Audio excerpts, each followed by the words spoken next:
અક્ષરધામથી અવનીમાં જે દેહ ધારી રહ્યા, આપ્યા સુખ અપાર ભક્તજનને દિલે ધરીને દયા.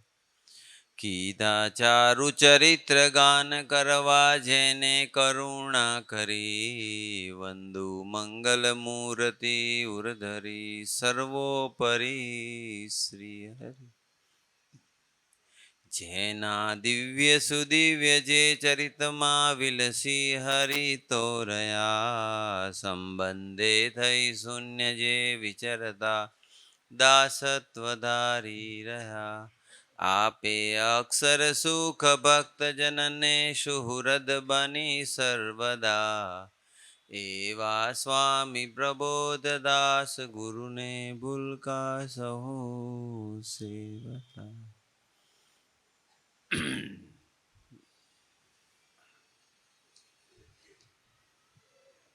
સજાનંદ સ્વામી મહારાજની જય.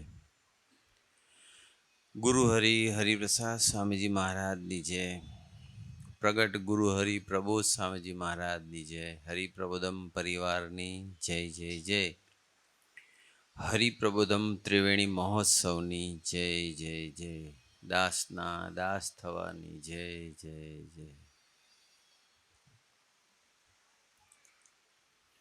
આમ જે રૂટીનમાં સંખ્યા હોય એના કરતાં થોડીક વધારે છે, એટલે હજુ અશાંતિ ઘણાને રહી ગઈ લાગે.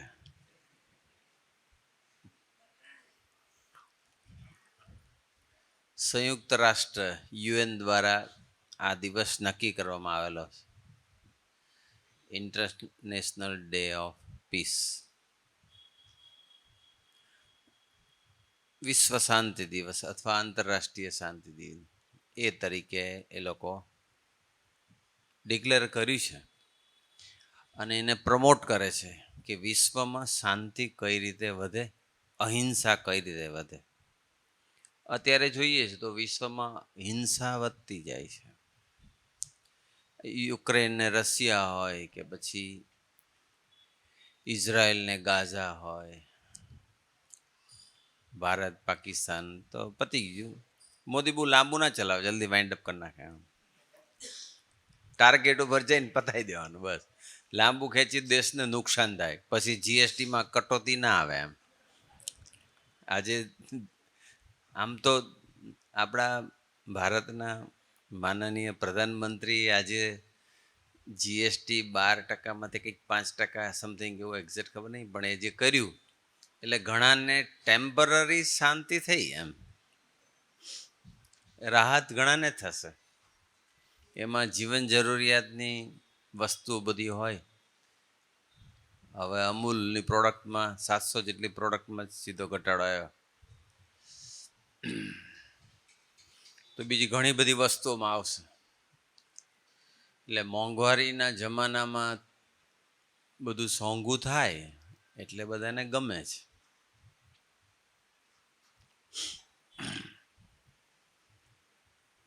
પણ શાંતિ આપણે જોઈએ છે, પ્રમોટ કરશે એ લોકો, લેક્ચર આપશે, બધું પ્લાનિંગ કરશે, કઈ રીતે વિશ્વમાં શાંતિ વધે, ભાઈચારો વધે, હિંસાનું પ્રમાણ ઘટે. એટલે એના માટે લોકો પીસ, નોન વાયલન્સ, એના માટે એને પ્રમોટ કરે. પણ ભગવાન સ્વામિનારાયણ ધરતી પર આવ્યા, અક્ષરધામના સુખ, શાંતિ અને આનંદ છતિદેહે મળે. ઉદયપુરની શિબિરમાં વાત કરી હતી. સુખ, શાંતિ અને આનંદ પાછા અક્ષરધામના છતિદેહે મળે. એ માટે ભગવાન સ્વામિનારાયણ પોતાનું અક્ષરધામ પાર્ષદ મુક્તો લઈને આવ્યા. આપણે બધા સત્સંગ કરીએ છીએ તો એ સુખ, એ શાંતિ અને એ આનંદમાં શું દિન પ્રતિદિન વધારો થાય છે? જો થતો હોય તો સમજી લેવાનું કે આપણો સત્સંગ થઈ રહ્યો છે બરાબર. અને જો સત્સંગ કરવા છતાં પણ હજુ અશાંતિ રહે છે,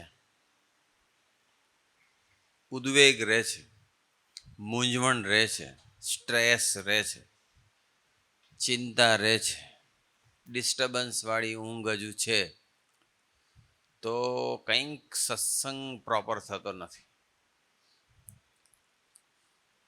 એટલે આજે આપણે થોડુંક સમજીએ. વિશ્વ શાંતિ દિન છે તો આપણે થોડુંક તો સમજીએ કે આપણને તો એ ભગવાન મળ્યા છે. ગુણાતીતાનંદ સ્વામી લખ્યું કે ભગવાન મળ્યા અને ભગવાન જેવા સાધુ મળ્યા છતાં પણ શાંતિ કેમ થતી નથી? તો એ અશાંતિ છે એના 3 કારણો બતાવ્યા ગુણાતીતાનંદ સ્વામીજીએ. પહેલું એ દેખાડ્યું કે વિષયમાં રાગ છે. પંચ વિષય, શબ્દ, સ્પર્શ, રૂપ, રસ અને ગંધ, આ 5 વિષય છે. શબ્દ સાંભળવાનું, કાનનો જે વિષય છે તે. સ્પર્શ ત્વચાનો વિષય છે, અડીએ સ્પર્શ કરીએ તે. રૂપ આંખથી જે આપણે જોઈએ છે બધું ફિઝિકલી કે વર્ચ્યુઅલી, ડાયરેક્ટ કે પછી ઇન્ટરનેટ પર, મોબાઈલ પર, એ જે રૂપનું જે સુખ છે, શબ્દ, સ્પર્શ, રૂપ આંખથી લઈ જોઈએ છે આપણે. રસ એટલે સ્વાદેન્દ્રિય, જીભથી આપણે જે રસ માણીએ છીએ, ખાટો, ગળ્યો, ખારો, તીખો, મોળો જે હોય. અને ગંધ એટલે નાકથી જે સ્મેલ લઈએ છીએ તે. આ પંચ વિષયમાં રાગ છે. આંખ, કાન, જીભ, 5 ઇન્દ્રિયોને બંધ કરી દેવાની વાત નથી કરી. રાગ નહીં હોવો જોઈએ. જ્યાં સુધી રાગ છે પંચ વિષયમાં ત્યાં સુધી ગુણાતીતાનંદ સ્વામી કે શાંતિ થવાની નથી. ભગવાનને માયાનો ફેર ચડાયો છે. આ ભગવાને માયાનો ફેર આપણને દુઃખી કરવા માટે નથી કર્યો, પણ આ ઉત્પત્તિ, જગતની ઉત્પત્તિ બધી ચાલ્યા કરે એટલા માટે એક ભગવાને માયા રાખી છે. એ માયાને લઈને પુરુષને સ્ત્રીમાં આકર્ષણ થાય, સ્ત્રીને પુરુષમાં થાય છે. પણ ભગવાનનો ભક્ત હોય એને ભગવાનનું બળ લઈને ભગવાનની માયામાં ફસાવવું ના જોઈએ. ફસાતા હોય તો આપણે એના માટેનો પ્રયત્ન કરવો જોઈએ, કોઈ રસ્તો શોધી લેવો જોઈએ. આપણને દેખાડ્યો છે. પણ પંચ વિષયમાં આસક્તિ છે, રાગ છે, ત્યાં સુધી કોઈને સુખ આવવાનું છે જ નહીં. જેટલાને પંચ વિષયમાં રાગ, પુરુષને સ્ત્રીમાં આસક્તિ હોય અને સ્ત્રીને પુરુષમાં આસક્તિ હોય, જ્યાં સુધી વિષયનો જોગ થાય ત્યાં સુધી એને એવું એક અજ્ઞાન અવસ્થાએ કરીને એક ઇલ્યુઝન છે અને એને એવું લાગે છે કે મને મજા આવે છે. પણ એ સાચું સુખ નથી, એ ટેમ્પરરી છે. સાચું સુખ ના કહેવાય, ટેમ્પરરી છે. ઇટરનલ બ્લિસ, ઇટરનલ હેપીનેસ એ નથી. કારણ કે ટેમ્પરરી છે, પછી જતું રહે છે પાછું. આપણે જમવા બેસીએ છીએ, કોઈ વસ્તુ ખાઈએ છીએ, આપણી ફેવરિટ ડીશ હોય, જે બી ભાવતું હોય, દેશી કે પછી ગમે તેવું ફાસ્ટ ફૂડ, જમીએ છીએ તો આપણે શાકાહારી જ બધું ખાઈએ છીએ, ડુંગળી લસણ વગરનું જ ખાઈએ છીએ. કારણ કે ભગવાન સ્વામિનારાયણે આજ્ઞા કરી કે આપણે શાકાહારી જમવાનું without onion and garlic. Onion ને ગાર્લિક આમ શાકાહારી કહેવાય, પણ એ ઘણા બધા પ્રોબ્લેમ્સ કરે છે. ફિઝિકલ લેવલે બેનિફિટ કરે છે, પણ આધ્યાત્મિક માર્ગમાં ચાલનાર સાધકો માટેના એ પ્રોબ્લેમ ઊભા કરે છે. એટલે ભગવાન સ્વામીને ના પાડી. એટલે આપણે બધા નથી જમતા. શાકાહારી તો જમીએ જ છે, પણ શાકાહારીમાં બી કેટલું બધું આપણે જમતા હોય છે. પણ એ જ્યારે જમીએ છીએ, કોઈને દેશી ભાવે તો કોઈને પાછા નવા જમાનાના હોય એને બધું પીઝા ને બર્ગર ને સબવે ને સેન્ડવિચ ને બધું ખાય. જેટલો સમય જીભ સાથે સંપર્ક છે એનો, કોઈ પણ ફૂડનો જીભ સાથે, અને જીભ સેન્સ કરે છે કે આવો ટેસ્ટ છે, ગળ્યો છે, તીખો છે, મોળો છે, વિચારે કરે. કાલે કોઈ જગ્યામાં ગયા હતા તો પાણીપુરી હતી. કાલે ક્યાં જઈ બધા હવે મને યાદ નથી. હે હા લાખ બાપુને ત્યાં આવું છે બધું મારું કામકાજ. મેમરી છે નહીં હવે, ખબર નહીં પારાયણ કેમનું થાય છે. ભગવાન બોલતા હોય કરવાનું છે આપણે નહીં. પાછું હોલ તો મળતો નથી. કંઈક આપણો પેલો જે અદાણી શાંતિગ્રામમાં આપણે હુંમાંથી તુંમાં પારાયણ કર્યું હતું ને, યાદ છે? નાનો હોલ છે, આટલો માંડ, આટથી બી નાનો કરે. 250-300 જણા આવી જાય ઇઝીલી પ્રેમથી. એ હોલ મળે છે, પણ એ પણ 5 દિવસ માટે મળે છે, 23 થી 27. એટલે આવતીકાલે પહેલું નોરતું છે, એટલે સ્વાધ્યાય ભજન બધાએ કરવાનું પહેલા દિવસે. પછી 23 થી 27 કરવું હોય તો થાય.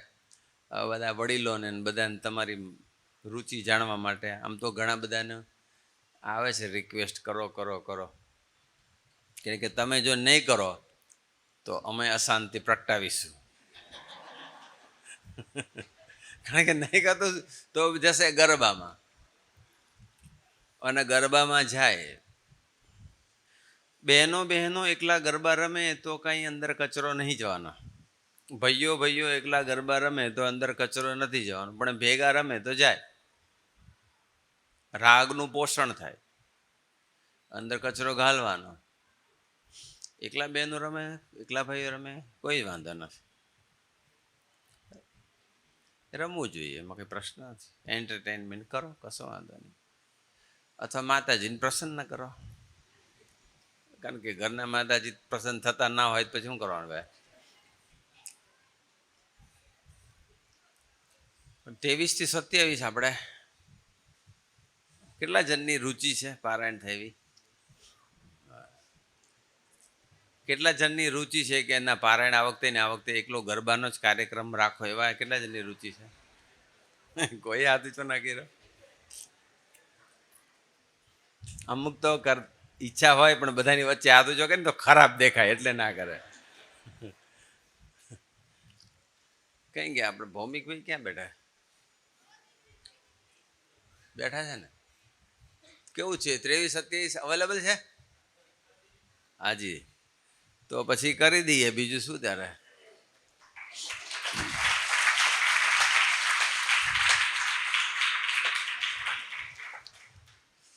હવે આવ્યો ટોપિક. એટલે હમણાં આજે જ કીધું મને સવારે ભૌમિકભાઈએ, એટલે પછી મેં મેસેજ કર્યો. એ હોલ અવેલેબલ છે અત્યારે, તો પછી કરીએ. હવે આપણે ઉદયપુરની શિબિર કરી, પછી 2-3 પોડકાસ્ટ કર્યા. એની અંદર એક ટોપિક રહી ગયો તો હમણાં યશભાઈનો બી ફોન હતો ત્યારે એ બી કહેતા હતા, એમને પણ અમુક જણાએ કીધું હશે. પછી આપલા ગુંજનભાઈ કહી ગયા આર્યા, આ ગુંજનભાઈ બી કહેતા હતા. એટલે અમુક જણાએ કીધું કે આપણે એક ટોપિક, એક પ્રશ્ન ઉપર પોડકાસ્ટમાં રહી ગયું છે, તો પછી એની ઉપર જ પારાયણ કરો. અને પોડકાસ્ટમાં કયો પ્રશ્ન અધૂરો હતો કે ભગવાન સ્વામિનારાયણે વચનાત્મા કહ્યું વડતાલના 16માં કે ભગવાનની મૂર્તિનું અમે ચિંતન કરી છે, અને જે સુખ આવે છે એવું તો 14 લોકનું પણ સુખ નથી. અને ભગવાનના ભજનમાં સુખ છે. એટલે મોટા મોટા રાજાઓ, મનુ આદિક બધા રાજાઓએ રાજ્ય છોડીને વનમાં તપ કરવા જતા રહ્યા, ભજન કરવા જતા રહ્યા. તો ભગવાનનું ભજનમાં આટલું બધું સુખ છે. ભગવાન સ્વામિનારાયણે લખ્યું કે 14 લોકના સુખ કરતાં પણ ભગવાનનું ભજન કરવાથી સુખ વધારે આવે છે. તો એવું ભજનનું સુખ આવે કેવી રીતે આપણને? અત્યારે ઘણા બધાના પ્રશ્નો હોય છે કે ભજન તો કરીએ છીએ, આજ્ઞા છે સ્વામીજીની, પ્રભો સ્વામીજીની, મહારાજની આજ્ઞા છે, ભજન તો કરીએ છીએ, પણ કંઈ મજા આવતી નથી, સુખ આવતું નથી, મન ચોંટતું નથી, બધા ભૂંડા વિચારો આવે છે. કંટાળો આવે છે, ઘડિયાળ સામે જોવાનું મન થાય છે, ક્યારે ભજનનો ટાઈમ પૂરો થાય એવો વિચાર આવે છે. આવું કંઈ થાય તમારામાંથી કોઈને? કેટલા જણને થાય છે? આમાંથી જે કંઈ બોલે એમાંથી એકાદું હતું એવા કેટલા?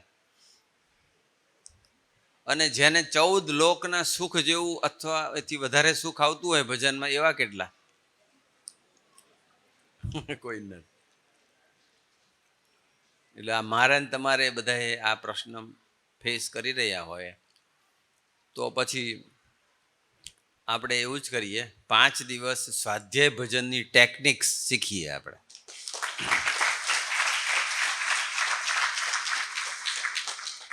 ગુરુ હરિ જે કંઈ બુદ્ધિમાં પ્રકાશ કરશે એ પ્રમાણે આપણે ભેગા મળીને મનન ચિંતન કરીશું. સ્વાધ્યાય કેવી રીતે કરવો અને ભજન કેવી રીતે કરવું. કારણ કે આવતીકાલે હોલ બુક છે એટલે કાલે નહીં મેળ પડે. 23, 24, 25, 26, 27 સપ્ટેમ્બર નોર્થ પાર્કનો જે ગાર્ડન છે અદાણી શાંતિગ્રામ એમાં છે. ડિટેલ મળી જશે. હવે આપણે પેલું પરિવાર થઈ ગયો ને, કોમ્યુનિટી હરિપ્રબોધમ હરિમય પ્રદેશ, આમાંથી જેટલા ભાઈઓ અને બહેનો ના હોય બધા પોતપોતાના ભાઈઓના ગ્રુપમાં, બહેનોના ગ્રુપમાં, એટલે એક મર્યાદા બી રહે અને છતાં બધા મેસેજ મળતા બી રહે. ઘણી વખત એવું હોય કે અમુક જણને મેસેજ ના મળતા હોય, પણ આપણે કોમ્યુનિટી નમનભાઈ બનાવી છે તો એ કોમ્યુનિટીમાં બધા એડ થઈ જવાનું. હવે ભાઈઓમાં સંખ્યા વધારે છે એટલે એક ગ્રુપ પેક થઈ ગયું છે, બીજું ગ્રુપ છે. હવે જેના બાકી હોય એ બંનેમાં સેમ મેસેજ મળવાનો છે. એટલે એવું નથી કે મારે ગ્રુપ 1માં આવવું છે અને 2માં 1 = 2 ને 2 = 1 જ છે. એટલે જેને એડ ના થયા હોય એ લોકો પોતાના કાર્યકર્તાને મળીને એડ થઈ જાય. બધે જ આખા હરિમય પ્રદેશ, અમદાવાદ, ગાંધીનગરમાં બધા મુક્તો અંદર એડ થઈ જાય. એટલે તમને લેટેસ્ટ અપડેટેડ બધા ન્યૂઝ મળે, બધું જ મળશે. જે એડ થઈ ગયા છે એને ખબર છે કે બધા સ્મૃતિથી લઈ ન્યૂઝથી લઈ સત્સંગના સૂત્રો, કથા વાર્તા બધું જ મળશે. એટલે આપણે બધું કેવું કે એક જ જગ્યાએ બધું મળે એમ, એટલા માટે આ કરીશ. મૂળ વાત પર આપણે આવી જઈએ. આ પેલું ક્લિયર થઈ ગયું. 23 થી 27 પાછું 28, 29 પાછું એ હોલ બુક છે એટલે પછી ત્યારે મેળ નહીં પડે. તો ત્યારે ભાઈઓ ગરબા રમે અને બહેનોના ગરબાનું પ્લાનિંગ કરી શકે. અને જેને કાંઈ પ્લાનિંગ ન થતું હોય તો પછી એ ભાઈઓ બધા ત્યાં આવશે હરિપ્રબોધમ, જ્યાં અમે રહીએ છીએ ત્યાં બીજો કંઈક ટોપિક નક્કી કરશું. મૂળ વાત પર આપણે હવે આવી જઈએ. આજે તો વિશ્વ શાંતિ દિન છે એટલે શાંતિની વાતો કરી લઈએ. પહેલાં 3 વસ્તુ લઈને શાંતિ થતી નથી. એક વિષયમાં રાગ છે. જેને પણ વિષયમાં રાગ હતા, પુરુષ એમ માને કે મને સ્ત્રીમાં સુખ છે અને સ્ત્રી એવું માને કે મને પુરુષમાં સુખ છે. એ રાગ છે એ તો ટેમ્પરરી ઓબ્જેક્ટનો જ્યાં સુધી કોન્ટેક્ટ થાય એટલો સમય જ, બાકી નથી રહેવાનું. આ બ્રહ્માંડની અંદર કેટલા લોકો વિષય, કરોડો જન્મથી આપણે વિષય ભોગવતા આવ્યા છીએ. કરોડો. સમુદ્રમાં જેટલું જળ છે એટલું આપણે માતાનું દૂધ ધાવ્યા છીએ. કેટલા જન્મ લીધા છે. પ્રભુ સ્વામી એકવાર બેઠા હતા ને પછી એક જન્મની અંદર આપણે મેક્સિમમ 2 બેરલ જેટલું દૂધ પી શકીએ માતાનું. અમૂલની વાત નહીં કરતો હું. 1-2 વર્ષ સુધી માતાનું દૂધ મળે ત્યાં સુધીમાં કેટલું દૂધ પી શકીએ. તો કેટલા જન્મો લઈએ તો સમુદ્રનું જેટલું દૂધ ભેગું થાય. તો કેટલા જન્મો લીધા. તો દરેક જન્મમાં વિષય તો ભોગવતા આવ્યા જ છીએ આપણે. છતાં પણ હજુ આપણે એમાંથી પાછા નથી વળાતું. એટલે કંઈક સ્વાધ્યાય ભજનની કચાશ છે. કંઈક સત્સંગ હજુ બરાબર થયો નથી. ઉપર છેલ્લો સત્સંગ છે, સત્સંગ અંદર ઉતર્યો નથી બરાબર. એ આપણે ઉતારો છે બસ. એટલે વિષયમાં રાગ હોય ત્યાં સુધી સુખ ના આવે. સ્વામીજી તો એવું બોલ્યા હતા. સ્વામીજી બોલેલા. અને ભગવાન સ્વામિનારાયણ વચનામૃત પ્રથમના 21માં કદાચ લખ્યું છે કે જગતમાં જેટલી સ્ત્રી છે એ બધાને પેટે આપણે જન્મ લઈ ચૂક્યા છીએ, બધા પરણી ચૂક્યા છીએ. બોડી એ લોકોનું દરેક જન્મમાં તો જગતમાં કેટલા છે અત્યારે આપણે જગતને વિચાર કરીએ તો 8 અબજની વસ્તી તો છે જ, મોર ધેન 8 બિલિયન પીપલ છે. તો એ બધાની સાથે આપણે માં બી બની ગઈ છે અને એની સાથે પરણી બી ચૂક્યા છીએ આપણે. સ્વામીજી એવું કહેતા હતા કે તમે જે જગ્યાએ પગ મૂકો છો ને, કોઈ પણ જગ્યાએ આમાંથી કેટલા જણા એવા છે કે જે એસ્કિમોમાં ગયા હોય અથવા એન્ટાર્કટિક જે એ બાજુ ગયા હોય એવા કેટલા, અમેરિકા કેનેડા બધે ગયા હોય. એટલે એ નહીં પૂછતો હું. જે જગ્યાએ આપણે નથી ગયા એસ્કિમો પ્રદેશની અંદર પણ જ્યાં ટોટલ બધું ફ્રોઝન જ હોય છે, એન્ટાર્કટિકામાં બધું ફ્રોઝન જ હોય છે. સ્વામી કે આ પૃથ્વીમાં તમે જે જગ્યાએ પગ મૂકો ને, કોઈ પણ જગ્યાએ,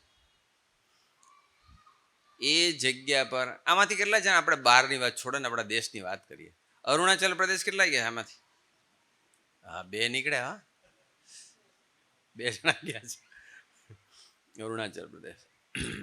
પીઓ કે આપણું જ છે, ક્યાં કેટલા ગયા છે? પીઓ કે આપણું જ છે અને આપણને મળવાનું જ છે, મોદીનો સંકલ્પ છે. માનસરોવર બી આપણું જ છે, ભલે ચાઇના પાસે એ બી મળવાનું છે એવું સ્વામીજી બોલેલા. હા, પાછા તમે લોકો કહે છે હા બ્રહ્મવીર સાહેબ બોલ્યા હતા ને, ભાઈ બ્રહ્મવીરી સ્વામી કશું બોલ્યા નથી. એવું તો આપણે ઉપરથી જે આવ્યું એ, અમે તો સિમ્પલી મેસેન્જર છીએ, એમના જે મેસેજ હોય તમારી આગળ મૂકીએ બસ. તો એ જે જગ્યાએ સ્વામી કે તમે પગ મૂકો છો ને, ત્યાં તમારા આગલા કોઈ પણ એક જન્મની રાખ છે નીચે. અહીં બેઠા છે ને આપણે, આ મંદિર છે અત્યારે, બરાબર, પ્રાર્થના મંદિર. અહીંયા પણ આપણી એક રાખ છે દરેકની, 2 ફૂટ 5 ફૂટ કિલોમીટર 2 કિલોમીટર ગમે ત્યાં નીચે છે ખરી રાખ. એટલે આખું બ્રહ્માંડ સ્મશાન તુલ્ય જ છે આમ જોવા જઈએ તો, કારણ કે બધે રાખ છે. એટલે તો કેટલા જન્મ લીધા, કેટલા વિષય ભોગવ્યા છે, કેટલું ખાધું પીધું હશે, બધા જન્મમાં સ્ત્રીએ પુરુષને સુખ લીધું હશે, છતાંય એનો અંત આવ્યો છે ખરો.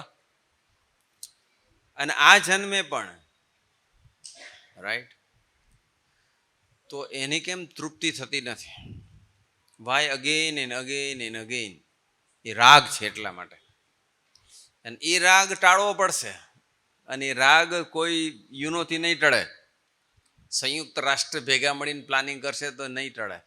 ત્યાં સત્સંગ જોશે, સાંખ્ય અને યોગનો વિચાર કરવો પડશે, નિરંતર સંત સમાગમ જોશે, વાતો વચનમાં કથા વાર્તામાં ડૂબેલા રહેવું પડશે, ત્યારે એ જાશે. ગયું છે થોડું થોડું, હજુ ફૂલ્લી નથી ગયું. બીજી વાત, ગુણાતીતાનંદ સામે લખ્યું, ભગવાનની આજ્ઞા પ્રમાણે વર્તાય નહીં. આજ્ઞા એટલે શું? શિક્ષાપત્રી. મહારાજે શિક્ષાપત્રી આપણને આપી છે. એ શિક્ષાપત્રીના જે શ્લોકો છે એમાં ખાસ કરીને જે આપણને સત્સંગીઓ માટે, બધાના અલગ અલગ છે, એમાં અમુક કોમન છે. સંતોના જુદા હોય, બહેનોના જુદા હોય, હરિભક્તોના જુદા હોય, આચાર્ય મહારાજના જુદા છે, બ્રહ્મચારીના જુદા છે, અને અમુક કોમન ફોર ઓલ છે. રાઈટ. તો એ જે બધા છે શિક્ષાપત્રી, એ બધા શ્લોક પ્રમાણે આપણે જીવીએ. ટૂંકમાં શિક્ષાપત્રી પ્રમાણે જો ન વર્તીએ તો આજ્ઞાની બહાર વર્તા કે ભાઈ આપણે જમીન અને ધનની લેણદેણ કરવી તો સાક્ષી સહિત લેખિત કરીને જ બધું કરવું. પણ આપણે ગમે સગો ભાઈ હોય ને અને 50 વર્ષથી તમારા એટલા બધા ગુડ રિલેશન છે, કોઈ દિવસ હિસાબ કર્યો જ નથી, કેટલા પૈસા જમા કર્યા, કેટલા ઉપાડ્યા, એટલો બધો ટ્રસ્ટ છે. રાઈટ. સેમ DNA હોય કદાચ, એટલે મીન્સ ફેમિલી મેમ્બર, બ્લડ બધું સેમ હોય, બ્લડ રિલેશન હોય, બધું જ હોય, તો પણ શિક્ષાપત્રી પ્રમાણે વર્તવાનું. બસ મહારાજે કીધું છે એટલે આપણે મહારાજને રાજી કરવા માટે લખાણ કરવાનું બસ. પછી લખાણ નથી કરતા અને મોટા ઉપાડે પછી મદદરૂપ થવા જાય છે. મદદરૂપ થવું જોઈએ, પણ શિક્ષાપત્રીને સાથે રાખીને મદદરૂપ થવાનું. પછી તમે શિક્ષાપત્રી સાથે નહીં રાખો અને મદદરૂપ થવા જશો, તમારી આત્મીયતાને ધન્યવાદ છે, પણ પછી પ્રોબ્લેમ થયો અને અભાવ આવ્યો તો આત્મીયતા તૂટી ગઈ. એના કરતાં બેટર શિક્ષાપત્રી પ્રમાણે વર્તી લેવું. 500,000 રૂપિયા આપ્યા ને કોઈક ના આપે તો એનો કોઈ પ્રશ્ન ન હોય, એનો કરકરો ન હોય. પણ તમે લાખોમાં કોઈને મદદરૂપ થાઓ અને પછી પેલો પાછા ન આપી શકે અથવા એની દાનત બગડે અને ના આપે, કાંઈ સંજોગો હોય ને ના આપે, અને કાં દાનત એવી હોય ને ના આપે, એને લઈને પછી પ્રોબ્લેમ જે થતા હોય છે, શિક્ષાપત્રી પ્રમાણે વર્તવું. પોતાની મા, બેન, દીકરી સાથે એકાંતમાં ન રહેવું જોઈએ. શિક્ષાપત્રી આવા તો ઘણા બધા શ્લોક છે કે જે શ્લોક પ્રમાણે આપણે નથી જીવતા હોતા અને પછી જે દુઃખ આવે છે, અશાંતિ આવે છે, એટલે મહારાજે કીધું કે ભગવાનની આજ્ઞા, આપણે બીજી આજ્ઞા એટલે ગુરુહરિની આજ્ઞા હોય. વર્તમાન કાળે આપણને જે ભગવાન ધારક સંત મળ્યા છે, જે ગુરુહરિ મળ્યા છે, એની જે નાની મોટી આજ્ઞા આવે એ આજ્ઞા પાળવાની બસ. અને ત્રીજું શું કીધું? અજ્ઞાન. અજ્ઞાન જે પ્રવર્તી ગયું છે આ બધું જ અજ્ઞાન છે. આપણને જે ખાવામાં સુખ મનાવ્યું છે, વિષયમાં સુખ મનાવ્યું છે, એ બધું અજ્ઞાન જ છે. મોટું અજ્ઞાન તો હવે એ છે કે પોતાને દેહને પોતાનું રૂપ માનીને બેઠા છીએ, એ મોટું અજ્ઞાન છે. પણ એ અત્યારે વાત નહીં કરતા, એ પછીની વાત છે. પણ અજ્ઞાન એટલે લેક ઓફ નોલેજ, ઇગ્નોરન્સ. જે આપણે સત્સંગ એટલે શું છે? સત્સંગ એ પ્રોસેસ છે કે જેનાથી આપણું અજ્ઞાન ટળે છે. એટલે એ 3 વસ્તુ જો ટળી જશે, 3 વસ્તુ આપણે આજ્ઞા, 3 વસ્તુ એવી છે કે જે આપણી શાંતિ આપણી હરી લે છે. ચિત્રકેતુ રાજા હતા ને, શાસ્ત્રમાં લખ્યું છે કરોડ સ્ત્રી સાથે એને લગ્ન કર્યું. ત્યારની વાત છોડો, અત્યારે વર્તમાન કાળે પણ ઘણા બધા હોય એવા છે, જે લોકોને ફેમ બહુ મળે, પોપ્યુલર બહુ હોય, જે બધા સ્ટાર હોય, મોટી બધી ડિગ્નિટરીઝ હોય, સેલિબ્રિટી હોય, એ લોકોને એક કરતાં વધારે સાથે સંબંધ હોય, ઘણા બધા સાથે હોય. તમે જુઓ, ઘણા બધાની સાથે ખૂબ સંબંધો રાખ્યા, અંતે તો દુઃખ જ આવ્યું. એક પેલો બાસ્કેટબોલનો પ્લેયર હતો, પછી આપણો ગોલ્ફનો પ્લેયર પેલો ટાઈગર વુડ, ઘણા બધા છે એક્ઝામ્પલ કે એ લોકોને એક્સ્ટ્રા મેરિટલ અફેર્સ બધું હતું, એને લઈને પછી જે પ્રોબ્લેમ્સ થયા છે, નૈતિક મૂલ્યો ભૂલી જાય છે, શિક્ષાપત્રી ભૂલી જાય છે, દુઃખ આવે છે. ચિત્રકેતુ રાજાએ કરોડ સ્ત્રી સાથે, અને છતાંય પણ સુખ તો પછી સંતાન ના થયું. પછી એક ઋષિની સેવા કરી અને ઋષિએ ફળ આપ્યું, રાજી કર્યા. એને ફળ આપ્યું કે આ ફળ જેને ખવડાવશો એ પત્ની થકી તમને બાળક થશે. તો એની એક રાણી જે મુખી હતી એને આપ્યું અને એના થકી બાળક જન્મ્યું. એટલે આનંદ ઉત્સાહ હોય, પણ બીજું શાંતિ કોણ નથી લેવા દેતું ખબર છે? અઠમાન ઈર્ષ્યા.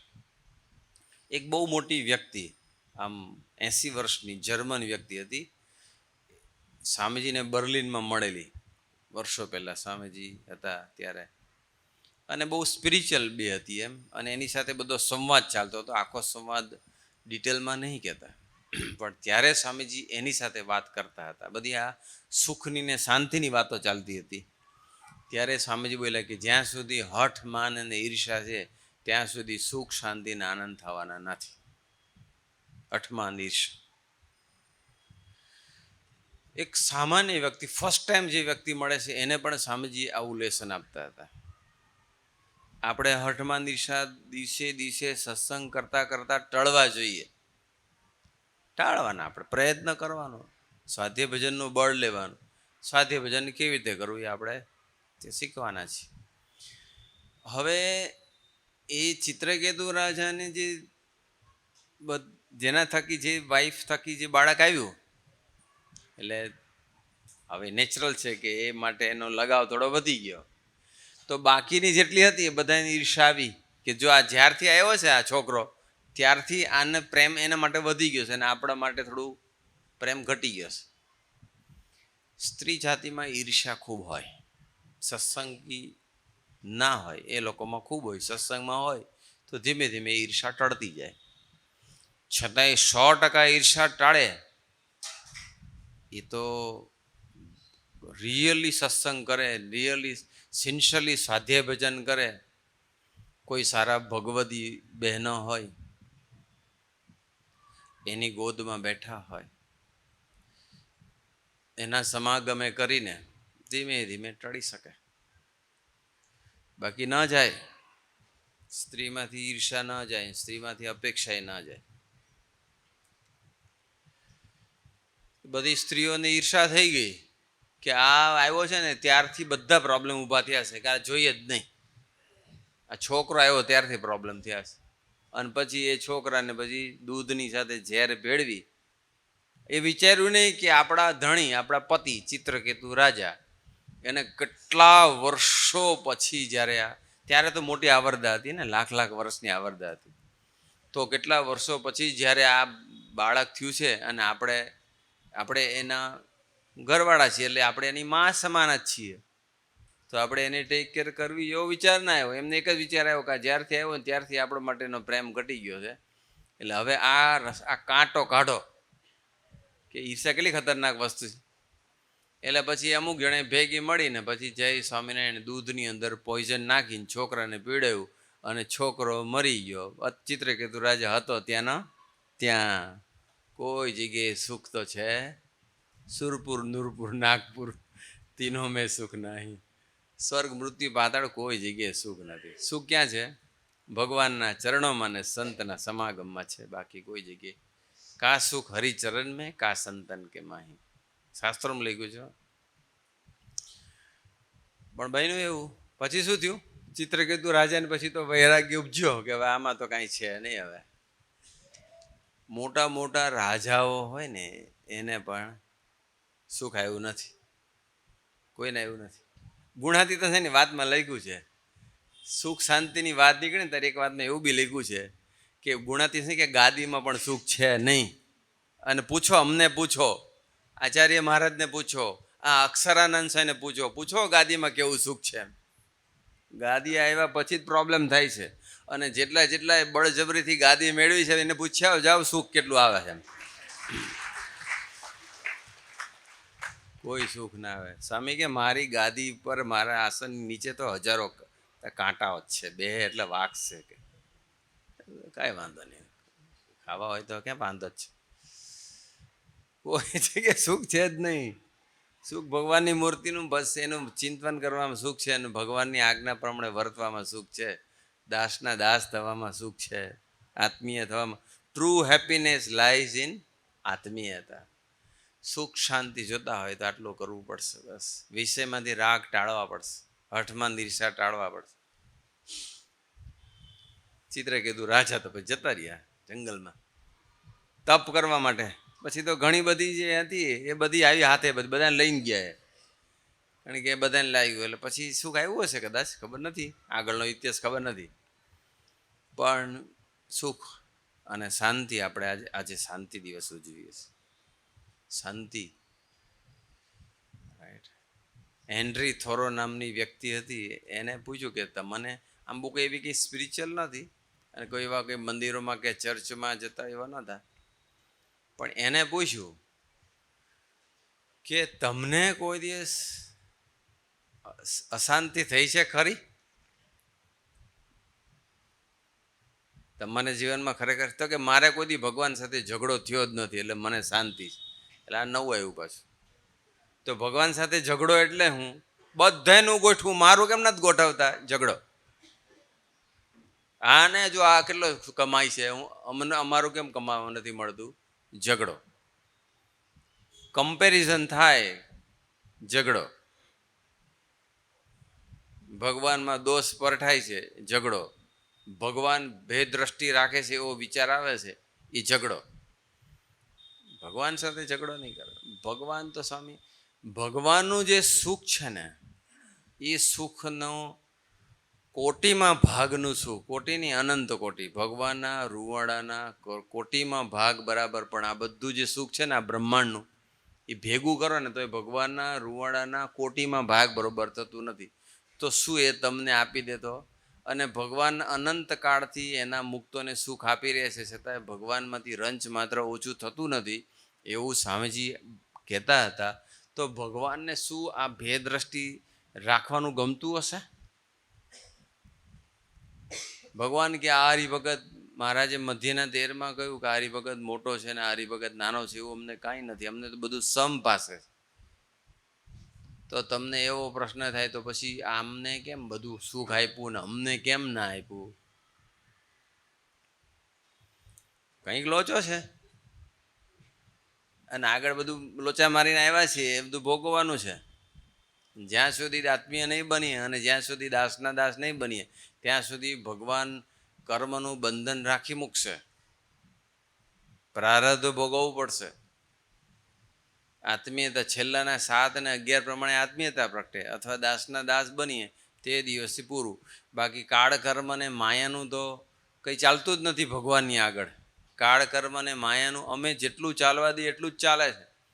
તો અમુક જણ ઉપર ચાલવા દે છે તો કંઈક લોચો મારે છે, શિક્ષાપત્રીનો લોપ થાય છે, ભગવાનના ભક્તનો દ્રોહ થાય છે, કંઈક થાય છે.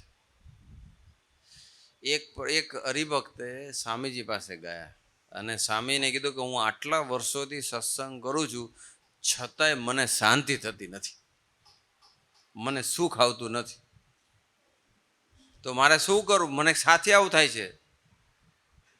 હવે વ્યક્તિ સત્સંગ કરે છે પણ સત્સંગ કરતાં કરતાં ન કરવાનું કરે છે ને એટલે માથાકૂટ થાય છે. આપણે કરવાનું છે, નથી કરવાનું નથી જ કરવાનું, પણ સમટાઈમ્સ જે નથી કરવાનું એ કરીએ છીએ અને જે કરવાનું છે એ નથી કરતા, એને લઈને અશાંતિ પ્રગટે છે અથવા એને લઈને દુઃખ આવે છે. રાઈટ? નક્કી કરવું પડે. આપણે કોટી કલ્પથી મન ધૈર્યું કરતા આવ્યા છીએ, આપણે મનનું ધૈર્યું કોટી કલ્પથી કર્યું છે. હવે તો ભગવાન કેમ કરીએ? મનને જ કાયમ રાજી કરવાનું. મનમાં સંકલ્પ ઉઠ્યો કે આ જોવું છે તો જોઈ લેવાનું, આ ખાવું છે તો ખાઈ લીધું, આ સાંભળવું છે તો સાંભળી લીધું, આ ભોગવવું છે તો ભોગવી લીધું. મનને જ રાજી કરવાના.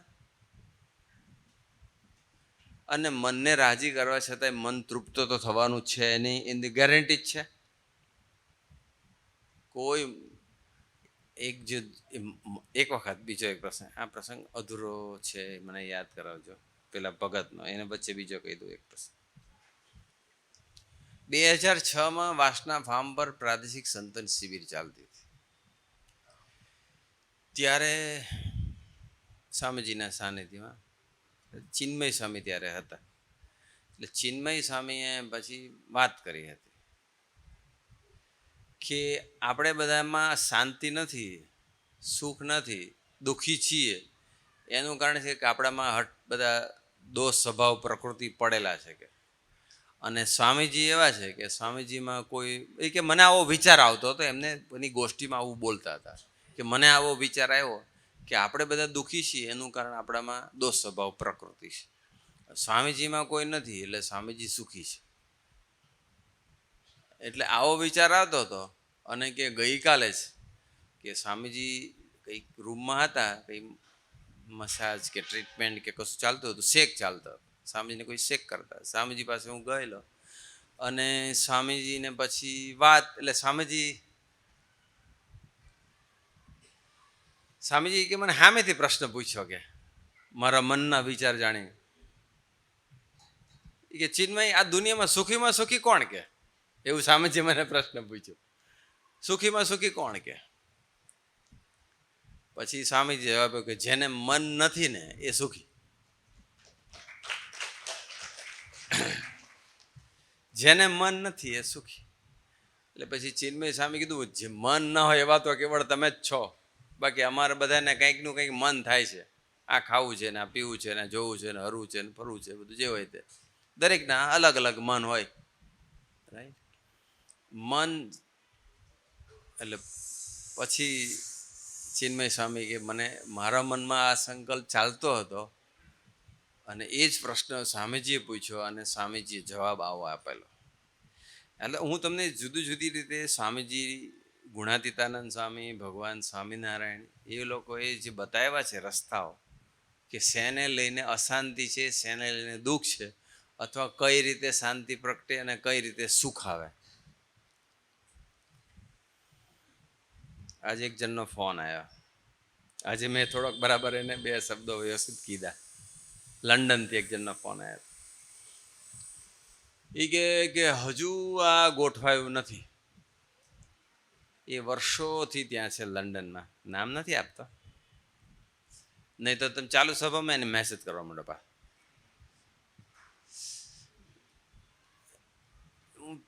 છેલ્લા 15 વર્ષથી હું લંડનની સેવામાં છું. 2009માં સ્વામીજીએ 10માં સેવા સોંપી હતી. અમદાવાદમાં આવ્યો અને લંડન બંને સાથે જ સોંપ્યું. તો મેં તો હું 15 વર્ષથી તને સાંભળું છું, 15-16 વર્ષ. એક પછી એક તારી ડિમાન્ડ હોય છે. પહેલાં તો કે મારું કંઈ જોબ, એ તો પછી પ્રશ્ન આવ્યો કે મારું અહીં સ્ટેટસ નથી, હું ઇલીગલ છું, કંઈક લીગલ થાય એવું કંઈક કરો ને. પછી એના માટે બધું પ્લાનિંગ કર્યું, પોર્ટુગીઝ પાસપોર્ટ મેળવ્યો અને બધું. આખી લાંબી સ્ટોરી છે બધી, કેવી રીતે મેળવ્યો અને બધું અત્યારે નથી કહેતો. પણ એક પછી ફાઇનાન્સ, ઇન્કમ, સ્ટોર લીધો, પોર્ટુગીઝ પાસપોર્ટ આવી ગયો, સ્ટેટસ થઈ ગયું, સ્ટોર આવી ગયો, સ્ટોર બી સારો ચાલે છે, બધું છે. પણ એક પછી એક હવે આ બાકી રહ્યું છે, આ બાકી રહ્યું છે. એટલે મેં આજે બરાબર લીધો. મેં તો અત્યાર સુધી છેલ્લા 15 વર્ષથી તું એક પછી એક ડિમાન્ડ કરે છે ને એક પછી એક તારી દુઃખ વ્યક્ત કરે છે.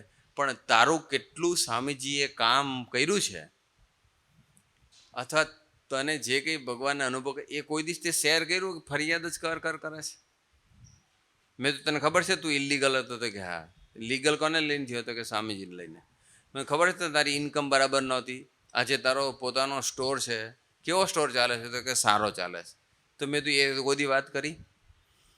મને પછી કે મેં તું કોઈ પછી મેં તું સારી વાતો તું કરતો જ નથી, ફરિયાદ જ કરે છે.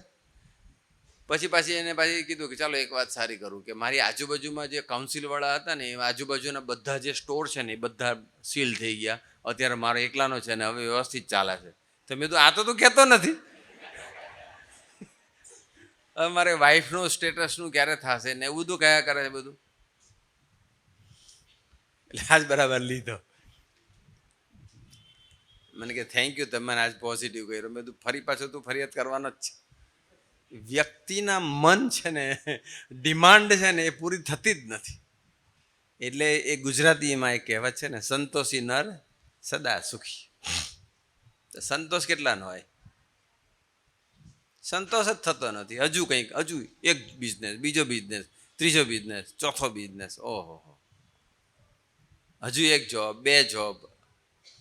સોર્સ ઓફ ઇન્કમ વિચારે છે પણ સોર્સ ઓફ પીસ અને હેપીનેસનો વિચાર કરતા નથી. અને દેહ છૂટશે ત્યારે કશું આવવાનું.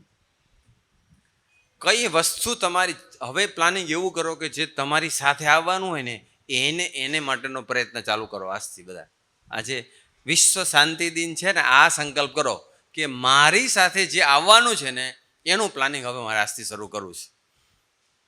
તમે જેટલું પુણ્ય કરશો સાથે આવશે, જેટલા અંદર સારા સંસ્કારો મેળવ્યા છે સાથે આવશે, જેટલી આત્મીયતા પ્રગટાવી હશે એ સાથે આવશે, જેટલો ભગવાન સાથે સંબંધ બાંધ્યો હશે એ સાથે આવશે, જેટલી ભગવાનની પ્રસન્નતા મેળવી હશે એ સાથે આવશે. એ કરો એનું પ્લાનિંગ.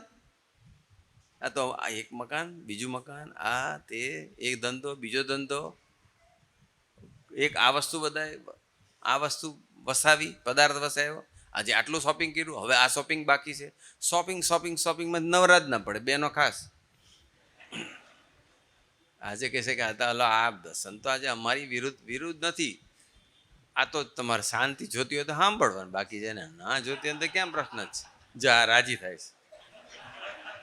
એ લોકોને વધારે શોપિંગની ડિમાન્ડ આવતી છે ઘરે, અમને લઈ જાઓ અથવા તમારું ક્રેડિટ કાર્ડ આપી દો. જે જરૂર પડતું શોપિંગ કરવું જોઈએ, ન કરવું એવું નથી. ઘરની અંદર જીવન જરૂરિયાતની વસ્તુ તો વસાવી જ જોઈએ. પણ પછી આ જોઈને તે જોઈને ફલાણું ઢીકણું સંતોષ જ થતો હોતો નથી. એ બધી વસ્તુ જે વસાવો છો એ તમારો આંખ મીચાશે જ્યારે પરમનન્ટ. કયું સાથે આવશે? મકાન, ગાડી, તમારા પર્સનલ બધું બિલોંગિંગ્સ ઘરમાં પડ્યું છે એ. બેંકનું balance, credit card, debit card, Paytm કે જે હોય તે બધું મને બહુ બધી ડિટેલમાં ખબર નહીં, કારણ કે અમારે તો બધું એ બધું જતું રહ્યું. કેટલી શાંતિ છે લો, ખરેખર અમે સુખ્યા છીએ. આપણે પેલું કીર્તન ગાય છે ને, સંસારમાં કોણ સુખી છે? સંત સુખી સંસારમાં, એવું કીર્તન છે ને, સંત સુખી સંસાર મેં. પણ સંત વિવેકી સંત, પછી એમાં લખ્યું છે કે બિના વિવેક ભેખ સબ દુખિયા. બિના વિવેક, જે ભેખ એટલે સાધુ, જેને ભેખ ધારી સાધુ થયા છે, ત્યાગીઓ, સંન્યાસીઓ, એનામાં વિવેક ના હોય અને એનામાં સંતોષ ના હોય તો એ દુઃખી જ છે. એવું નહીં કે ભગવા પહેરી લીધા એટલે સુખી થઈ ગયા. સંત સાચા હોય એ સુખી હોય, પણ વિવેકી સેવા હોય ને એ સંત. અવિવેકી હોય અને અંદર બધી વર્લ્ડલી ડિઝાયર જ બધી પડેલી હોય, અને આ જોઈએ છે ને, આ પદાર્થ વસાવો છે ને, આ ખાવું છે ને, આ પીવું છે ને, આ જરા જોઈ લેવું છે ને, એ માણસ સાધુ હોય તો બી દુઃખી રહેવાનો છે. એટલે કઈ વાત ચાલતી, એક પ્રસંગ અધૂરો હતો. પેલો યાદ આવ્યો. પેલા એ કીધું સ્વામીજીને કે સ્વામીજી, આટલા વર્ષોથી હું સત્સંગ કરું છું પણ હજુ મને શાંતિ તો પ્રગટતી જ નથી, મારે શું કરવું જોઈએ? એટલે સ્વામીજીએ પછી કીધું, માણસ છે ને શા માટે અશાંતિ પ્રગટી છે અને એ માટે રિસ્પોન્સિબલ કોણ છે એ કદું વિચારતો નથી. ફરિયાદ જ કરે છે, મને કેમ અશાંતિ, મને કેમ દુઃખ, મને કેમ આનંદ આવતો નથી. સ્વામીજી એકવાર બોલેલા, જેને કાંઈ નથી જોતું ને એને ભગવાન બધું જ આપી દેશે. પણ કાંઈ ના જોઈએ એવા કેટલા નીકળે, ડિમાન્ડ ઉપર ડિમાન્ડ. બસ શાંતિથી ભગવાન રોટલા આપવા માટે બંધાયેલા છે. ભગવાન ભૂખ્યા ઉઠાડશે, ભૂખ્યા નહીં સુવાડે, ગમે તેમ કરીને રોટલા આપશે. બાજરો ભેળો કરવો ને ભગવાન ભજી લેવા. ગુણાતીત વાતમાં લખ્યું છે.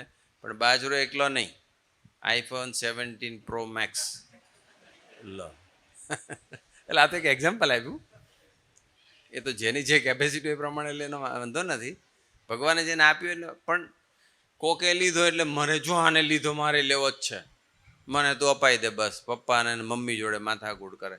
કેવા કેવા પ્રસંગો બને કે એકવાર એક મમ્મીએ ફોન મોબાઈલ વાપરવા ના આવ્યો તો મમ્મીને મારી નાખી. એક જણને મમ્મીએ મોબાઈલ વાપરવા ના આપ્યો તો સુસાઇડ કરી કાઢ્યો. કાં બીજાને કિલ કરે છે ને કાં પોતાની જાતને કિલ કરે છે. શું પછી હવે શાંતિથી મોબાઈલ વાપરશે ને, જ્યાં ગયા હશે ત્યાંથી શું કરશે? સુસાઇડ બી કરેલો, બોલો. લોકો સુસાઇડ કરે, મોબાઈલ રમતા હોય અને પછી મમ્મી મોબાઈલ લઈ લે, પછી મમ્મીનો જ વારો પડી જાય ને કાં પોતાની જાતનો વારો પાડી દે. બધા દુનિયામાં એટલા બધા દુઃખી છે સાહેબ. દુઃખના ઘણા કારણો છે. સત્સંગ સિવાય કોઈ દિવસ સુખ આવવાનું નથી. ભગવાનનું ભજન અને ભગવાનના સંતનો સમાગમ, એનાથી જ સુખ આવવાનું છે. સ્વામીજીએ પછી પેલાને એવું કીધું કે તું આજથી સંકલ્પ કર કે હું કોઈ દિવસ કોઈના અભાવ ગુણની વાત કરીશ નહીં. 365 દિવસ આ નિયમ પકડી રાખ અને 366માં દિવસે શાંતિ ના પ્રગટે તો તું મારી પાસે આવી જજે. તો એને જે દુઃખ આવતું હતું અથવા એને જે અશાંતિ પ્રગટતી હતી, કારણ કે બીજાનો અભાવ ગુણ, નેગેટિવ, બીજાનું જોવાનું સ્વામી કે બંધ કરી દે. સ્વામી આ શબ્દ વાપરેલો, હું અભાવ ગુણ બોલ્યો, પણ સ્વામી બોલે કે બીજાનું જોવાનું બંધ કરી દે, 365 દિવસ બીજાનું નહીં જોયે, 366માં દિવસે મહારાજ તને શાંતિ પ્રગટાવી દેશે. તો અશાંતિ આવે છે એનું એક કારણ આ છે, ભગવાનના ભક્તનો અભાવ ગુણમાં પડતા હોય તો આવો છે ને તેવો છે, આમ છે ને તેમ છે. એટલે ધેર આર મેની એવન્યુઝ કે જેને લઈને આપણને અશાંતિ આવે છે, દુઃખ આવે છે. અને એ બધું ટાળશું સત્સંગ કરતા કરતા કરતા કરતા. ગુણાતીતાંશની વાત આપણે હવે થોડી વારમાં પૂરું કરીએ. ગુણાતીતાંશની વાતમાં લખ્યું છે, શાંતિ હોય ને તો અંદર ટાઢું રહે અને અશાંતિ હોય તો અંદર ધગે. તો ગુણાતીતાંશની વાતમાં લખ્યું છે કે અંતરમાં ટાઢું રહ્યા કરે અને ધગી ના જાય. પેલા રીઝન બતાવ્યા અશાંતિના, હવે સોલ્યુશન. ગુણાતીત સંખ્યા કે અંતરમાં ટાઢું રહ્યા કરે ને ધગી ના જાય, એના બે ઉપાય છે. કહેતા અંતરમાં શાંતિ રહે અને અશાંતિ ન થાય એ માટેના બે ઉપાય છે. એક તો ભગવાનને સર્વ કરતા સમજવા, ભગવાનનું ભજન કરવું ને ભગવાનને, બે વસ્તુ આવી કરતા હરતા માનવા પડશે. આપણામાંથી અમુક જણા કરતા ઘણા માને છે કરતા હરતા, પણ એટ ધ સેમ ટાઈમ એને હિતકારી નહીં માનતા. ભગવાને આવું કેમ કર્યું? કર્યું ભગવાને, પણ કેમ કર્યું? શું કામ કર્યું? તો તમે હિતકારી નહીં માને. એ જે કરે છે એ સારા માટે જ કરે છે. આજે આપણને દુઃખ જેવું લાગે છે, આપણને જે પ્રોબ્લેમ જેવું, આપણી જે એક્સપેક્ટેશન છે એ પ્રમાણે નથી થતું એટલે આપણને નથી બરાબર લાગતું. પણ ભગવાન જેવી સિચ્યુએશન ઊભી કરે છે એ લોંગ ટર્મ થિંક કરો ને તો એ આપણા સારા માટે જ કરે છે. ભગવાનનો અહિત કરવાનો સ્વભાવ છે જ નહીં, એ હિત જ કરે છે, મનાતું નથી આપણને. એટલે ભગવાન કરતા હરતા, સર્વ કરતા હરતા અને હિતકારી છે એવું માનશે એને ભજન, એને સુખ શાંતિ રહેશે. અને જે ભગવાનનું ભજન કરશે એને સુખ આવશે. એનું અંતર ટાઢું રહેશે, ધગી નહીં જાય, બાકી ધગેલું જ રહેશે. અશાંતિ, ઉદ્વેગ, મૂંઝવણ, સ્ટ્રેસ, ટેન્શન, એક પછી એક પ્રોબ્લેમ બધા આવતા હોય ઘરની અંદર. જોબ નથી મળતી, દીકરા દીકરીનું ગોઠવાતું નથી, વિઝા મળતા નથી, પરદેશ જવા મળતું નથી, સંતાન થતું નથી, વગેરે વગેરે. એટલે ઘણા બધા એવા કારણો હોય છે કે જેને લઈને પછી આપણને એમ થાય છે. પણ ભગવાન જે કરે છે સારું કરે છે, પ્રયત્ન ન કરવો એવું નથી. પણ પરિસ્થિતિને લઈને તમે સુખ શાંતિને ન ગુમાવો, પરિસ્થિતિનો સ્વીકાર કરો અને ભગવાનના બળે પરિસ્થિતિને ફેસ કરો. પણ તમે શાંતિને સુખને લૂઝ ન કરો. જે પરિસ્થિતિમાં શરીરમાં રોગ આવ્યો, ચાલો આવ્યો છે, કંઈ વાંધો નહીં, યોગ્ય ડૉક્ટર પાસે જાઓ, નિદાન કરાવો, યોગ્ય ટ્રીટમેન્ટ કરાવો, ભગવાનનું ભજન કરો, બસ. આવે તો આવવા દેવાનો. શરીર છે એટલે શરીરમાં તો રોગ આવવાનો જ છે, આજે નહીં તો કાલે. અને આપણી લાઈફસ્ટાઈલ ખરાબ હશે, આપણી ખાણીપીણી બરાબર નહીં હોય તો પછી આપણે એમાં બેડ હેબિટ હશે તો પછી રોગ આવવાનો છે, આજે નહીં તો કાલે. એટલે એ આપણે ધ્યાન રાખવાનું છે. પણ રોગ આવી ગયો તો સ્વીકારો અને રોગને પ્રેમથી રજા આપો, પ્રોપર ટ્રીટમેન્ટથી અને પ્રોપર ભજનથી. રાઈટ? આપણી પાસે એમ તો આપણે હેલ્પ કરનારા બી, ગાઈડન્સ આપનારા બી છે. સંતોષ સ્વામી છે એવડીમાં, રાઈટ, કે અહીંયા આપણે ડૉક્ટર સહજભાઈ હોય કે હરીશભાઈ છે, આપણા ડૉક્ટર સૌરભભાઈ હોય કે જે બી હોય, બધા આપણને સપોર્ટ કરે જ છે, મેડિકલી આપણને હેલ્પ કરે જ છે, બધી ગાઈડન્સ આપે છે. દુઃખી નહીં થવાનું. કુંતીએ તો દુઃખ સામે ચાલીને માંગ્યું ભગવાન પાસે, સામે ચાલીને. એને એટલા માટે માંગ્યું કે દુઃખ હશે ને તો ભજન. તમે જો ગેરંટી હું તમને આપું, તમે જોજો જ્યારે દુઃખ આવશે ને અને બહુ પ્રોબ્લેમ આવશે ને, એક પછી એક બધા પેન્ડિંગ પ્રોબ્લેમ્સ, પેન્ડિંગ કામ બધા રહેશે, અને ત્યારે જે ભજન થશે ને એ પછી સુખમાં થતું હતું. કરીશું હમણાં, કરી શાંતિથી કરવું, હવે શાંતિ ફ્રી થવું એટલે કરું. અને દુઃખ આવે ને તો ઓટોમેટિક ફ્રી થઈ જાય, ભજન કરવા બેસી જ જાય. જેટલું દુઃખમાં, કબીરજીની પેલી છે ને, સુખ મેં સુમિરન સબ કરે, દુઃખ મેં ન કરે. દુઃખ મેં જો સુમિરન કરે તો સુખ મેં સુમિરન કરે, દુઃખ આય કો. મસ્ત વાત કરી છે. સુખમાં કોઈ સુમિરન કરતું નથી, દુઃખમાં બધા જ કરે છે. અને જો સુખમાં સુમિરન કરશો અથવા સુખમાં ભગવાન ભજશો તો દુઃખ ક્યારે આવશે નહીં. પણ એ ટેવ પડી નથી, દુઃખમાં જ ભજન કરવાની ટેવ છે, સુખમાં તો જલસા જ કરવા છે. તો કાંઈ વાંધો નહીં, દુઃખ આવશે જ, પછી ભજન કરશો ત્યારે શાંતિ થશે. એટલે ભગવાન ગુણાતીત સ્વામી કહ્યું કે અંતરમાં ટાઢું રહ્યા કરે ને ધગીને જાય, બે ઉપર. છેલ્લે એક નાનકડી વાત કરીને પૂરું કરું. હું જોયા કરું છું અમે ઘડિયાળ સામે, એટલે ચિંતા નહીં કરતા. 7:23 થઈ, સામે જ છે ઘડિયાળ.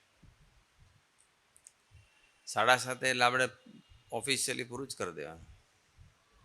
પેલો ટાઈમ આપણે પારાયણનો રાખીશું 9 થી 10:30, ચાલશે ને? પછી 10:30 પતે પછી ગરબામાં જોજો પાછા હો. 1.5 કલાકનું પારાયણમાં આવ્યા પછી 5 મિનિટ ગરબામાં ગયા એટલે 1.5 કલાક જીરો. તો કે 2 મિનિટ તોય જીરો, જવાનું જ નહીં. હા, ફરીથી કહું છું, શોખ છે, રમવું છે, બહેનો રમે, ભાઈઓ રમે. ભાઈઓ બહેનોના ભેગા ગરબા રમતા હોય અને પ્રથમ 18નો લોપ ન થાય, એ પાણીમાં કૂદકો મારો ને કોરા બહાર નીકળો એને જેવી વાત છે. પાણીમાં કોઈ મારે જમ્પ, નદી, તળાવ, કૂવો, અને કોરો બહાર નીકળે, પાણી હોય તો સાબરમતી રિવરફ્રન્ટ કૂદકો મારજો. ટ્રાય ના કરતા પછી માથાકૂટ થઈ જશે ને. તરતા આવડતું હોય તો વાંધો નથી, પણ એવું છે ગરબા રમ્યા અને ભગવાનની આજ્ઞા ન લોપાય એ શક્ય જ નથી. લોપાઈ જ જાય, સ્વધર્મ તૂટી જ જાય, પ્રથમ 18માં ફેલ થવાય જ. સુખ મનને આવશે પણ અંતરમાં તો દુઃખ આવવાનું છે જ. રમો હોય તો રમો, ભાઈઓ બહેનો. છેલ્લો એક પ્રસંગ કઈ નાનકડો 2 મિનિટનો. સ્વામીજી એક સાધકને બોલાયા, ફોન કર્યો, ન આવ્યો. એક જણને મોકલ્યો, ન આવ્યો. સ્વામીજી પછી જાતે ગયા. પછી એક એના મિત્રને મોકલ્યા, એની સાથે હેત હતું એવા સાધકને, તોય ના આવ્યો. પછી સ્વામી જાતે. પછી પેલા જેને હેત હતું એ સાધકે સ્વામીજીને, સ્વામી આટલું બધું તમે દાખલો કર્યો, તમારે એને રોટલા ખાય છે, તમે એના માલિક છો, તમે એમના ગુરુ છો, તમે એનું સર્વસ્વ છો, તમારે લઈને જીવે છે, અને છતાં પણ તમે એને બોલાવ્યા છતાંય ના આવ્યા, તો તમને કંઈ દુઃખ ના થયું, કંઈ વિચાર ના આવ્યો? ત્યારે સ્વામીજી પેલા સંતને એવું કહે છે, સાધકને એવું કહે છે કે હું યોગીજી મહારાજને કરતા હરતા માનું છું ને, એટલે મને દુઃખ થતું નથી. બસ એમ ભગવાન પરિસ્થિતિ ઊભી કરે, સંજોગો ઊભા કરે, પ્રસંગો ઊભા કરે, એમાં જે વ્યક્તિ કરતા હરતા માની અને ભજન કરશે ને, એને કોઈ દિવસ અશાંતિ કે દુઃખ આવશે, એને અખંડ શાંતિ રહેશે ને છે. તો જે ગુરુ હરિએ આપણને જે રસ્તા દેખાડ્યા છે, એ રસ્તાને જે ગુણાતીતાન સ્વામી કહ્યું છે એ પ્રમાણે આપણે નિષ્ઠા બાકી રાખીએ, ભગવાનને કરતા હરતા માનીએ, પ્રસંગે ભજનનું બળ લઈએ, અને નિત્ય પ્રત્યે એવો સંત સમાગમ કરીએ, સાધ્ય ભજન કરીએ, તો આપણને શાંતિ રહે જ. મહારાજ એ અંગે મને અને તમને ખૂબ ખૂબ બળબુદ્ધિને શક્તિ આપે, એ જ પ્રાર્થના સજાનંદ સ્વામી મહારાજની.